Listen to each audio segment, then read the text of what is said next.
Hello and welcome to Dynamic IAS. Today we will discuss about different generations of networks. Main focus would be on 5G and 6G. The mode of discussion would be Hindi as well as English.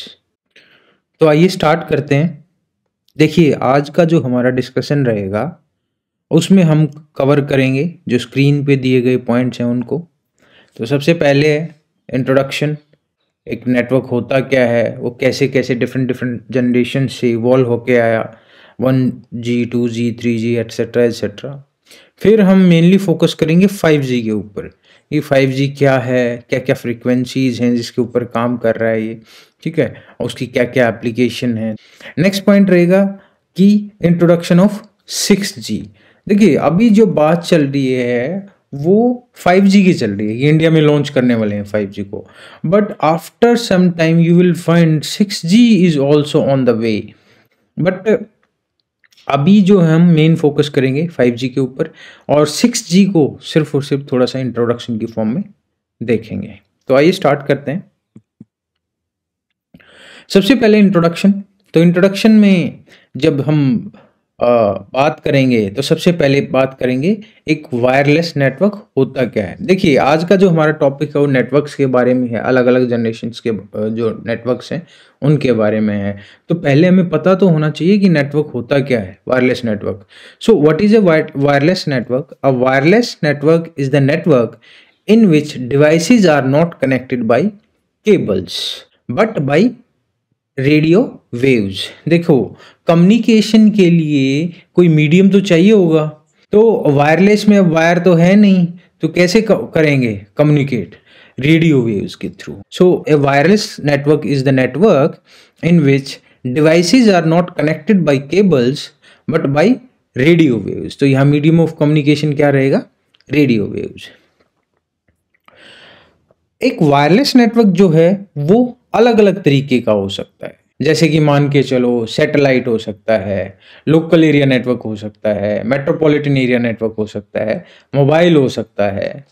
Even हमारा जो Bluetooth है that two is also a wireless network, वो भी एक wireless network है। But आज का हमारा जो फोकस पॉइंट रहेगा वो मोबाइल वायरलेस नेटवर्क्स। तो सबसे पहले तो मोबाइल वायरलेस नेटवर्क की डेफिनेशन से ही हम स्टार्ट करेंगे। क्या होता है? It means the technology that can support voice and और data network connectivity via radio transmissions. मतलब ये है कि ऐसी टेक्नोलॉजी जो सपोर्ट करे वॉइस को, वॉइस तो है ही है, और साथ के साथ डेटा हो भी सकता है और नहीं भी हो सकता है, and the medium would be radio transmission. अब है wireless networks are categorized according to different generations. अलग अलग जनरेशन्स के हिसाब से हमने इसको कैटेगराइज किया है। पहली क्या है? फर्स्ट जनरेशन 1G, फिर सेकंड जनरेशन, फिर 3G third generation, 4G fourth generation, 5G fifth generation. तो आज प्रेजेंट टाइम पे हम ज़्यादातर किसका इस्तेमाल कर रहे हैं? 4G। तो आइए स्टार्ट करते हैं अलग अलग जनरेशन्स के बारे में थोड़ा थोड़ा। तो सबसे पहले जो सबसे इम्पॉर्टेंट रहेगी वो फर्स्ट जी रहेगी। क्यों? क्योंकि यहाँ से जो हमारा मोबाइल कम्युनिकेशन है वो स्टार्ट हुआ है। तो हमें पता होना चाहिए कि कैसे स्टार्ट हुआ, कब स्टार्ट हुआ, किस कंट्री में स्टार्ट हुआ, कैसे काम करता है। उस टाइम पे जो मोबाइल कम्युनिकेशन था उसमें और आज के टाइम पे जो मोबाइल कम्युनिकेशन है उसमें क्या फ़र्क है। The first generation of cell phone technology was first introduced in Japan in 1979। तो पहली जनरेशन की जो नेटवर्क टेक्नोलॉजी है वो सबसे पहले जापान में लॉन्च की गई थी 1979 में। It was an analog communication system. मतलब एनालॉग क्या होता है? देखो कम्युनिकेशन सिस्टम है ना, मेनली दो टाइप के होते हैं वो आपके, one is analog and another is digital. So in analog signal जो कैरी करके लेके जाता है वो एनालॉग वेव्स के थ्रू लेके जाता है डेटा को, ऐसे ऐसे इस तरीके से। और डिजिटल में क्या होता है? 0 1 इस फॉर्म में वो डेटा को कैरी करके लेके जाता है। द फर्स्ट जनरेशन जो हमारे मोबाइल्स थे they were of analog type. In first generation, land area was divided into small segments called cells. तो सेल क्या होता है? एक सेल होता है एक एरिया, ज्योग्राफिकल एरिया होता है। कौन सा ज्योग्राफिकल एरिया? वो geographical area which is covered by radio signals from the near by cellular base station. Base station क्या होता है? टावर। ये जो हम टावर्स देखते हैं ना, मोबाइल टावर। अब सेल क्या होगी? मान के चलो ये टावर खड़ी है और ये जो टावर है जिस जिस एरिया तक, जहां जहां तक इसकी जो रेंज जाएगी, that shall be your cell. Each cell had a base station which used radio signals, a transceiver for communicating with mobile devices. तो मतलब क्या होगा कि हर जो सेल है, अभी मैंने आपको बताया एक पर्टिकुलर ज्योग्राफिकल एरिया है, उसमें एक टावर है, तो उस टावर के अंदर एक बेस स्टेशन होगा और एक ट्रांस रिसीवर होगा, ट्रांसमीटर और रिसीवर। और देखते हैं उस टाइम का जो हमारा फर्स्ट जनरेशन जो मोबाइल नेटवर्क्स थे उनकी क्या क्या खासियत थी। तो first one was the maximum data speed was 2.4 kbps।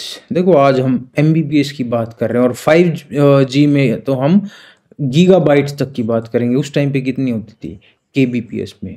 और पिछले मतलब इतने साल के अंदर देखो हम कहाँ तक आ गए। हम लाइव स्ट्रीमिंग हो रही है, HD वीडियोस स्ट्रीम हो रहे हैं लाइव, और उस टाइम पे एक टेक्स्ट मैसेज भेजने में बड़ी दिक्कत होती थी। तो ये कारण यही था कि उनकी जो मैक्सिमम डेटा स्पीड होती थी वो 2.4 kbps तक ही होती थी। Next point is but the network was unreliable. कि उस टाइम पे जब कम्युनिकेशन होता था वो इतना सिक्योर नहीं था, कॉल ड्रॉप्स होती थी बहुत ज्यादा। ठीक है, तो इसमें मतलब ये बताने की कोशिश कर रहा है यहाँ पे कि उस टाइम पे जो फर्स्ट जनरेशन आई थी मोबाइल नेटवर्क्स की, उसमें बहुत सारी प्रॉब्लम्स थी। ठीक है, और वो क्या क्या प्रॉब्लम्स थी? वो प्रॉब्लम्स यही थी, सिक्योरिटी इशू था, अपना कॉल ड्रॉप थी, उसके बाद phones generally had poor battery life. क्या होता है, जितना ज़्यादा एंगेज रहेगा ना अपना फ़ोन टावर के साथ, और उतनी ही ज़्यादा बैटरी खाएगा। Next is second generation of network technology was launched in 1991 in Finland. इसके अंदर कुछ इंप्रूवमेंट्स लाए गए। क्या क्या मेन थे? First one was it was digitised. Communication जो है अभी वो डिजिटल हो गया, पहले कैसा था?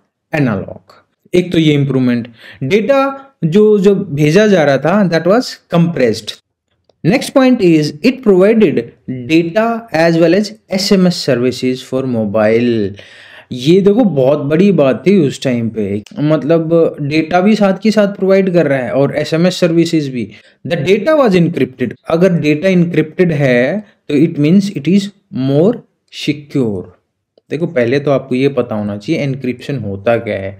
एनक्रिप्शन का मतलब होता है पहले जो डेटा है उसको कोडिफाई किया जाता है, ताकि रास्ते में अगर कोई कहीं पे वो लीक होता है, चोरी होता है, तो उसका पता ना लगे कि सिग्नल क्या भेजा जा रहा है। तो जैसे कि मान के चलो XYZ आपने कुछ डेटा भेजा और उसको पहले 1 2 3 में कन्वर्ट किया जाएगा, फिर वापस जहाँ पे जो रिसीवर है वो 1 2 3 को वापस कन्वर्ट करेगा XYZ में, और फोन के थ्रू आपको वो डेटा मिल जाएगा। तो पहली बार जो डेटा है वो एनक्रिप्टेड फॉर्म में आता है सेकेंड जनरेशन के अंदर। Next is third generation. देखो थर्ड जनरेशन में जाने से पहले मैं आपको एक चीज बता देता हूं, first G and second G are one of the most important. Reason being first G के अंदर जो है मोबाइल कम्युनिकेशन स्टार्ट हुआ है, सेकेंड जी के अंदर ड्रास्टिक इम्प्रूवमेंट आए हैं। भाई डिजिटल हो गया, उसके साथ आप डेटा भी भेज पा रहे हो, SMS भेज रहे हो। अभी जो आएंगे 3G एंड 4G, वहां पे सिर्फ और सिर्फ एक चीज पे ज्यादा फोकस है, वो है स्पीड के ऊपर। बाकी जो है इतने ज्यादा चेंजेस नहीं आए हैं यहाँ पे। 3G network technology was introduced in 2001 में इसको इंट्रोड्यूस किया जाता है। इट वॉज मच फास्टर, पहले वाली जो फर्स्ट एंड सेकेंड जनरेशन थी उनसे काफ़ी ज़्यादा फास्ट थी, and could transmit greater amounts of data at lower cost. देखो अभी ये भी मोटो है इंपॉर्टेंट, अगर आप देखोगे 3G के टाइम का अगर डेटा कॉस्ट को आप कंपेयर करोगे 4G के साथ तो बहुत ज़्यादा चेंजेस आ चुके हैं। अगर आपको ध्यान हो 300 रुपये में 1 GB मिलता था या 2 GB मिलता था 2012-13 के आसपास, तो ये फर्क आ गया। कारण क्या है, टेक्नोलॉजी एडवांस हुई, फास्ट हुई और सस्ती हुई।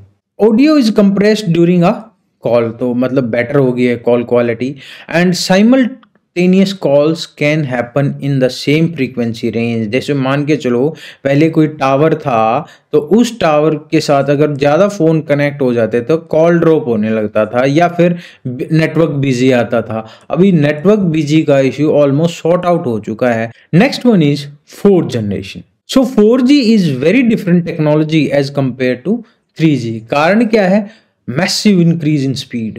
It's purpose is to provide services like IP telephone. IP का मतलब होता है इंटरनेट प्रोटोकॉल, मतलब जैसे कि आप व्हाट्सएप कॉल करते हो ये IP टेलीफोन ही है। Gaming services, high definition television, mobile video conferencing, अब आमने सामने कैमराज लगे हुए हैं, वीडियो कॉन्फ्रेंस ऑनलाइन हो रही है, पहले पॉसिबल नहीं था। 3D टेलीविजन, तो ये तभी पॉसिबल हो पाएगा जब स्पीड बहुत ज़्यादा हो। There are 2 categories of 4G network. अब देखो इवोल्यूशन जो हुआ है ना 4G का, वो धीरे धीरे हुआ है। तो सबसे पहले आया था WiMAX और बाद में LTE आया है, तो दोनों को थोड़ा थोड़ा देख, हालांकि टेक्निकली आपको ज़्यादा समझने की जरूरत नहीं है। तो LTE is a standard for wireless broadband for mobile devices data terminal based on GSM और एज। GSM और एज जो है ये एक तरीके की टेक्नोलॉजीज हैं डेटा ट्रांसफ़र की, जैसे कि शुरू में आते थे 2G के अंदर GPRS, ठीक है, फिर ये GSM आ गया, फिर एज आ गया, फिर एक CDMA होता था, आपको पता होगा ये फ़ोन। तो ये चीज़ें अगर आप इनको ना डिटेल में पढ़ना चाहते हो ना तो go to our website dynamicis.org और dynamicis.com, ये दोनों वेबसाइट पे आप कहीं पे भी इनको पढ़ सकते हो। WiMAX is a wireless broadband communication standard, ये भी कम्युनिकेशन स्टैंडर्ड है, that would operate similar to wifi की तरह काम करेंगे बट हायर स्पीड और ग्रेटर डिस्टेंसेज, क्योंकि वाईफाई की तो बड़ा लिमिटेड सा एरिया होता है। ये कैसे काम कर सकते हैं, जैसे कि लैन बना दिया किसी पर्टिकुलर एक यूनिवर्सिटी के लिए, सिटी के लिए मेट्रोपॉलिटन एरिया नेटवर्क, तो वो इस तरीके से काम करते हैं। बट यहाँ पे खास बात क्या है, higher speed. So that was about 4G. Now today's topic, the main topic is 5G. We will talk about 5G. So first 5G was launched in 2019 in USA. अब हम वही बात करते आ रहे हैं 1G, 2G, 3G, 4G, 5G। 1G और 2G important हैं, कारण यहाँ पे बहुत सारे रिवोल्यूशनरी चेंजेस आए हैं। पहले वाले में तो स्टार्ट हुआ है कम्युनिकेशन, दूसरे वाले में डिजिटलाइज हुआ है और भी बहुत सारे चेंजेस आए हैं कि SMS हो गया, हमारा डेटा सर्विसेज हो गया। अब इनका गोल क्या है, स्पीड बढ़ाना तीनों के तीनों का और कॉस्ट को कम करना डेटा की। तो 5G का भी क्या काम है, it will provide faster more reliable communication with ultra low latency. Latency का मतलब क्या होता है कि जब आपका कम्युनिकेशन हो रहा है तो उस टाइम पे कितना टाइम बीच में डिले हो रहा है। It is much faster than 4G due to higher frequency range. It can deliver data up to 20 Gbps. तो एक बार इसको थोड़ा सा डीपली समझ लेते हैं, ये फ्रीक्वेंसीज कैसे काम करती हैं। तो आइए समझते हैं 5G जो फ्रीक्वेंसी स्पेक्ट्रम है उसको। ये देखो 5G हमारा यहाँ पे है, मोबाइल फ़ोन। तो इससे पहले अगर हम देखेंगे तो रेडियो, उससे आगे माइक्रोवेव, उससे आगे विजिबल लाइट की फ्रीक्वेंसी आ जाती है, फिर अल्ट्रावायलेट, फिर एक्स-रेज, फिर गामा रेज। तो जैसे जैसे फ्रीक्वेंसी बढ़ती चली जाती है उनका जो कैरेक्टर है वो चेंज होता चला जाता है। अब ना एक ख़ास बात होती है, वेवलेंथ अगर जितनी मतलब वेवलेंथ ज़्यादा होगी ना वो उतनी दूर तक ट्रैवल कर पाएगा। तो आपने देखा होगा जो AM रेडियो होते हैं वो काफ़ी दूर तक टावर्स की जो फ्रीक्वेंसी है उनको भेज सकते हैं, और FM जो है उसकी फ्रीक्वेंसी ज़्यादा होती है AM से। तो उनकी जो डिस्टेंस है वो थोड़ी कम होती है, ऐसे ऐसे कम होती चली जाती है। तो ये अपना मतलब जो फ्रीक्वेंसी ग्राफ है अपना, उसके ऊपर आप देख सकते हो हमारा 5G यहाँ काम करता है। अब 5G की खुद की फ्रीक्वेंसी वो हम देखेंगे। देखो, फ्रीक्वेंसी स्पेक्ट्रम के हिसाब से हमने 5G को 3 में डिवाइड कर दिया। One is low band, second is mid band and third is high band. Low band जो 1 गीगाहर्ट्ज से कम है, मिड बैंड जो है 1 से 6 तक है और हाई 6 से ज्यादा है। तो आइए डिस्कस करते हैं one by one low band spectrum. So the spectrum which is lower than 1 gigahertz, जो स्पेक्ट्रम 1 गीगाहर्ट्ज से कम की फ्रीक्वेंसी पे काम करता है, that is low band.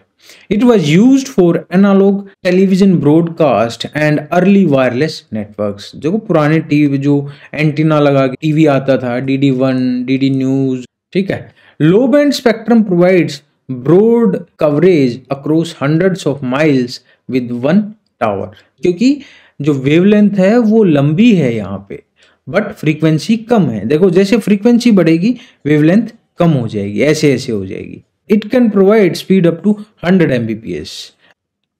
Mid band is the spectrum in 5G with frequencies between 1 gigahertz to 6 gigahertz, जो अभी मैंने आपको बताया था कि 1 से लेके 6 तक, और इसकी जो स्पीड आएगी वो 600 से 900 Mbps तक आ जाएगी। ऐसे ही फिर नेक्स्ट हाई बैंड है, वहां 6 गीगाहर्ट्ज से ज्यादा जो फ्रीक्वेंसीज हैं, that are high band spectrum. It offer speed up to 1 to 3 Gbps, 1 से 3 Gbps तक की स्पीड आ सकती है। So this will be the frequency spectrum of 5G। Applications, तो बहुत ज्यादा स्पीड होगी तो कहाँ कहाँ फायदा है? Real time communication. Real time मतलब मैं अभी बोल रहा हूं तो अभी के अभी आपको सुनाई दे रहा है विदाउट एनी लेटेंसी, मतलब कोई डिले नहीं हो रहा है टाइम में। Better entertainment and multimedia, HD quality. अब आप वीडियो जो देख रहे हो, एक तो आपको 144 में देखना पड़े यूट्यूब पे, और एक आप 4K में देख रहे हो। तो उसके बाद है इंटरनेट ऑफ थिंग्स। देखो ये टर्म है ना, ऑलरेडी एग्जाम में आ चुका है, IoT। तो IoT को मतलब ये होता है कि थिंग्स को इंटरनेट के साथ कनेक्ट करना। जैसे कि मान के चलो आप इंटरनेट से कनेक्टेड अपने AC को बंद कर रहे हो ऑफिस में बैठे बैठे, दूर बैठे बैठे गाड़ी स्टार्ट कर रहे हो, so that is internet of things. और 5G से ये पॉसिबल है because of high data speed and bandwidth. More employment opportunities, आप देख रहे होगे अभी रिसेंट IT में काफी बूम आया हुआ है। रीजन बीइंग कोरोना के बाद जो लॉकडाउन हुआ था, लॉकडाउन के बाद बहुत सारी चीज़ें ऑनलाइन, बच्चों की एजुकेशन, वर्क फ्रॉम होम, ऐसे ऐसे प्लेटफॉर्म बन रहे हैं कि भाई एम्प्लॉयज़ को ऑफिस आना ही ना पड़े। ये क्या कर रहा है और एम्प्लॉयमेंट अपॉर्चुनिटीज क्रिएट करेगा। नाउ द लेटेस्ट, जिसके लिए आप शायद वेट भी कर रहे होगे, 6th generation. It is the successor of 5G and under development, expected to be launched in 2030, शायद 2030 तक लॉन्च हो जाएगा। It will provide substantially higher capacity and much lower latency, मतलब लेटेंसी ना के बराबर होगी, and is expected to support data rates of 1 terabytes per second, 1 Tbps।